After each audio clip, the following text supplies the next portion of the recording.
Welcome back. We are thrilled to have you once again on another captivating episode of Rainbow Mirage. Today, we are delving deeper into the world of rainbow advertisements, but with a twist. We are shifting our focus to the brand's perspective, and we've got just the right person to guide us through this colorful journey. Get ready to be inspired as we introduce our extraordinary guest for today. He's a distinguished professor from the marketing department at IIM Ahmedabad.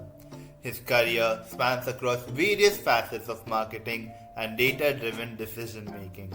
Through his work, he has helped promote inclusivity across diverse platforms. As a professor, he teaches the extremely popular course titled Diversity, Equity, and Inclusion in Marketing. So, without further ado, let's dive into this insightful conversation with none other than Anuj Kapoor. Hosting today's interview with him is Akash Bhardwaj. So, let's hand it over to him and listen to what they have to share with us today.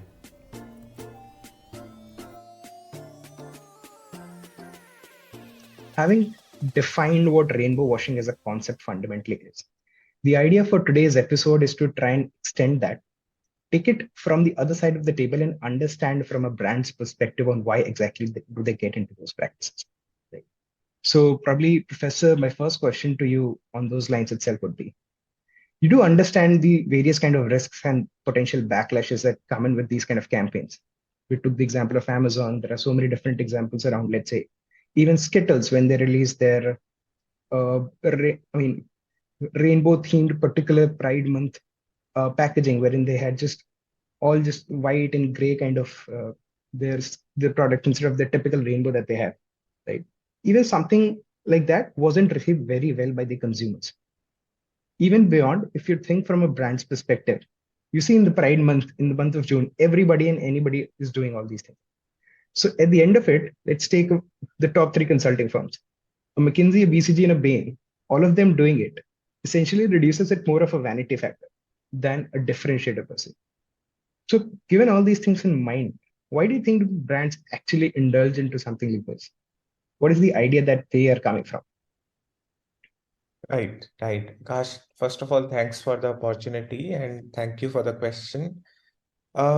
See, there are what I can figure out, there are the intent behind brands to go for all the marketing and all the communication that involves everyone that is being inclusive, especially during Pride Month, can be clubbed into two buckets. One can be uh, they really mean it, which means that is what the brand stands for, right? Mm-hmm.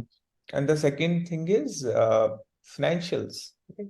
I mean, if everyone else is doing it, they just don't want that. So they have this fear of missing out. If everyone is saying we are inclusive, what if people decipher and if we don't say anything that we are not inclusive, right? So from what the brand stands for, and also from secondly, from a financial perspective, where ultimately the sales are being driven by what the brand is in the mind of the consumers, how they perceive it. You just don't want to lose out on other people catching up in terms of they portraying themselves as more inclusive, especially brands. And that's why all this, everyone is trying to be portray themselves as exclusive. I'll put it that way. Mm-hmm. Just extending on that itself, I mean, in terms of conveying that you are inclusive and the things that happen around it.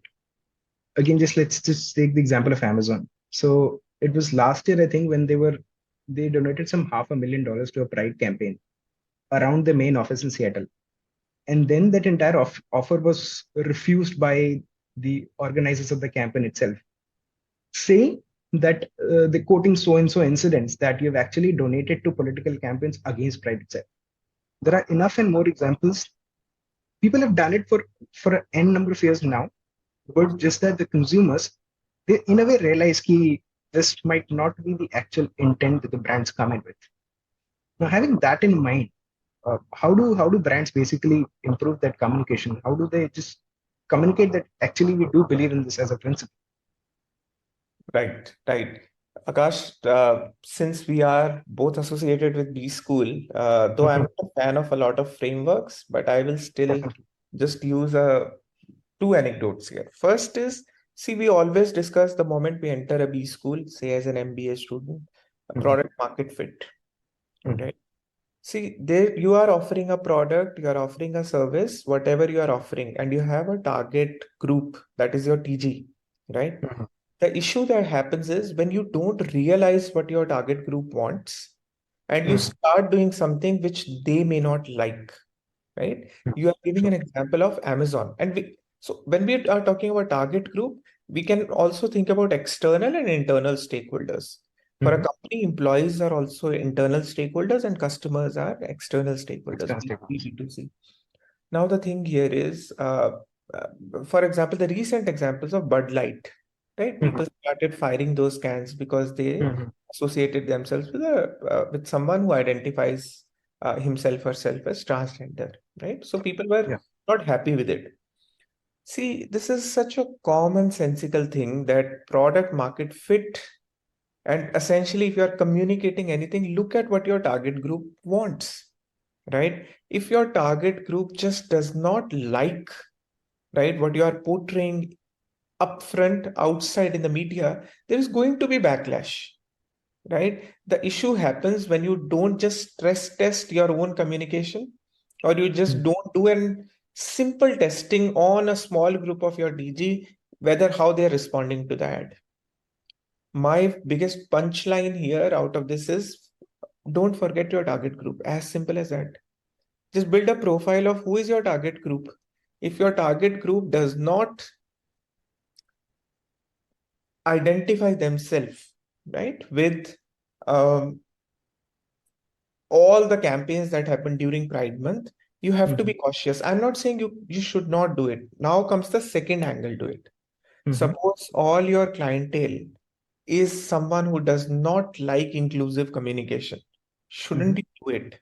Now, the catch here is when you do it, so it's all about the fit. We started with product market fit. Now it's about company's own ethos, company's culture, right? And the influencer that you are choosing or the communication that you are doing, how it is fitting well with your in general brand communication. Now, as you were Okay. mentioning, if Amazon is donating money Mhm. for lobby against uh, regulations which are not meant to be inclusive, and then Mhm. you suddenly come up and say, you know what, we are inclusive, right? Mhm. People won't trust you because the fit True. is not there, right? You are not consistent. Again, a simple leave alone all the fits. I'll say consistency. Are you consistent enough for a prolonged period of time in what you stand for? That's what happened with Target, right? Target took a lot of decisions where they, for example, they were, I guess, in Virginia, and where the rule, North Carolina, the rule was that you have to have segregated bathrooms for people who identify themselves as male, female, or transgender. Mhm. Target said nothing doing. We are going to let people who identify themselves as transgender to be in our bathrooms, in the bathrooms which are meant for women, right? There was a huge backlash. The problem is your target group, whom you are catering to, they didn't like it. Your sales went down. Number two, Mhm. you were not consistent. Initially, you were giving money few years back. Your CEO, who was doing CEO activism, that's what we call it, was donating money to those lawmakers who were against all these people who are not in the majority. How will people perceive it? That's just mistrust. I think consistency and not forgetting your target group, if you can just remember these, Mhm. life is sorted as a brand. Yeah. But just extending on that itself, right? Let's say there's a brand uh, who's had some issues, right? Uh, In this world of Twitter or in general social media being that aggressive, people will not forget. Now yeah. you've had a history of such things happening. Now, next up, when you are, I mean, even if you want to communicate that, yes, we do believe, we do want to, let's say, shed this image that we have, would that be received by customers well, or it's just like end of the road for these firms? I mean, there can be n number of different things you might want to build in. You might want to get into, let's say, more positive promotion side of things. than focusing on this itself. But how do, from that perspective, a brand build back that image for themselves? Yeah, good question. So consistency, as I was mentioning, right? Hmm. Now the thing is, you want to shed that image, right? Hmm. How should I put it? Let's take an example of, um, say IKEA, right? Or any Okay. company, which was Okay. initially involved with, they had factories with child labor. Hmm? Hmm. And now you say we want to provide education to um, people who work for us or sponsor their education, right? Hmm. Irrespective of which socio-economic status they are coming from. Same with Starbucks, right? We will provide loans for education to all our baristas, right? Yeah. Now, just see, so look at all your activities. Say for Starbucks, do you source all your beans, coffee beans ethically? Do you pay all your farmers from whom you are procuring fair share? Right? Because this is just Hmm. human tendency. Whenever we see anything positive, right? People have a tendency to find flaws and look at the peripheries. What else Right. you have done wrong, right? Exactly. Now you're giving people, see, ultimately people are silent at the moment. What essentially you are doing, you are portraying as a brand, this is my positive thing. People will start looking at in the peripheries, is there anything negative or something which you have done which is opposite to what you are portraying right now, right? Now the thing is, of course, there is past, right? But Hmm. consistently you keep on doing positive, positive, positive. People have very limited memory, right? Hmm. What will happen is on the peripheries, they won't be able to see many negatives because those are in the past. Ultimately, if you are consistent and persistent enough, you will see that actually you can turn around your image. The only problem is, if you ask me, can you list a brand which has been able to do it?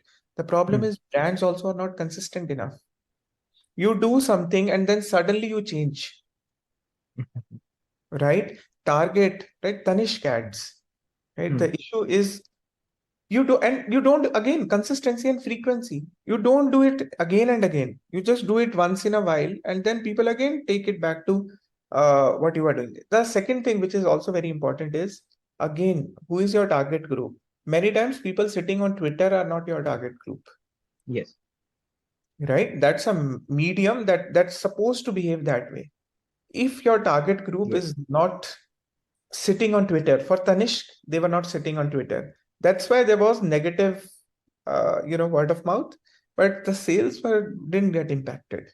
People were not boycotting Tanishq's jewelry per se, right? True. So Yes. again, know your TG. That's where I started with. Know your TG where they are sitting. I think you'll be fine and be consistent. Hmm. Yeah. I mean, yeah, I think consistency is the main game, I think, because you look at all these, even let's say the recent Raksha Bandhan thing. Around Raksha Bandhan, every year you'll see 10 different brands come in with 10 different advertisement. 15 years they've been communicating the very same thing. Yeah. As a consumer, it becomes very difficult to probably try and differentiate between firms itself. Yes. So, I mean, just maintaining that consistency, I think that's a very good idea that you presented. But yeah, that's mostly what we had, Professor, uh, in terms of covering the spectrum that we wanted to. Can I give you one more tip here? Yeah. Definitely. So I Yeah. see sometimes, like you were mentioning, that you yourself as a brand Hmm. uh, don't have a history of, being very inclusive. Yeah. Yes. But what happens is, if you hire an influencer, right? And Hmm. consistently, now just don't hire one influencer one time. You Hmm. have a series of influencers, right? Who also have a history of being who are just working for a cause. You will see people start respecting you. Because inherently, na, Akash, people can see through you. I'll put it that way, right? Hmm. That trust gets built. So if you are not able to do it, use influencers. But those influencers also have to have a consistent history of standing for, people just being inclusive, not just for the ads per se. Hmm. And that is, I think that will do the trick. Definitely. Thank you, Anuj and Akash, for bringing us those insights. And many thanks to our listeners for tuning into this episode. We hope you enjoyed listening from our esteemed guest. If If you found today's discussion as fascinating as we did, don't forget to subscribe and stay tuned on future episodes. And remember, true support goes beyond the rainbows.